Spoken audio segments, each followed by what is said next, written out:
President Moon Jae-in is headed to Singapore and Papua New Guinea for a 6-day trip. The focus of the two-nation tour this time is the economy and hopefully sealing some more trade deals for South Korea.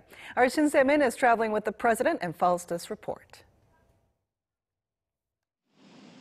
President Moon Jae-in is traveling to Singapore, the start of the two-nation trip, during which he will zero in on economic cooperation under the new Southern policy he introduced a year ago. The trip comes just a couple of days after he revamped his economic team, replacing the finance minister and the presidential chief of staff for economic policy.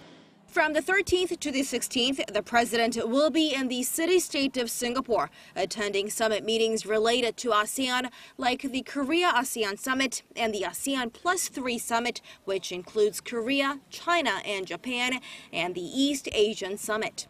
There, the president is expected to propose measures that'll help accelerate his new Southern policy, such as hosting a special Korea-ASEAN Summit in 2019 and setting up a Korea-Mekong Summit to bring Korea together with countries like Cambodia and Laos.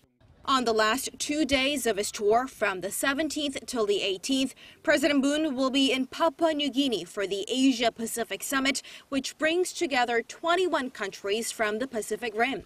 The president plans to outline his vision for an innovative and inclusive nation and to pitch the idea of creating a joint APEC Digital Innovation Fund, which will be used to improve the region's digital capabilities.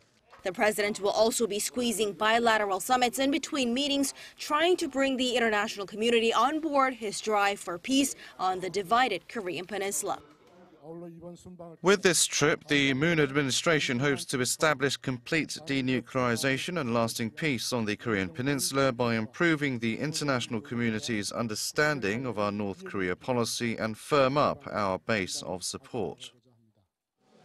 On his schedule are bilateral meetings with leaders including Russian President Vladimir Putin and Australian Prime Minister Scott Morrison. The presidential office says it is working on scheduling one-on-one meetings with U.S. Vice President Mike Pence and Chinese President Xi Jinping, during which President Moon would likely to try to put some speed on what appears to be slowing progress on North Korea-related diplomacy. Shin Se-min, Arirang News.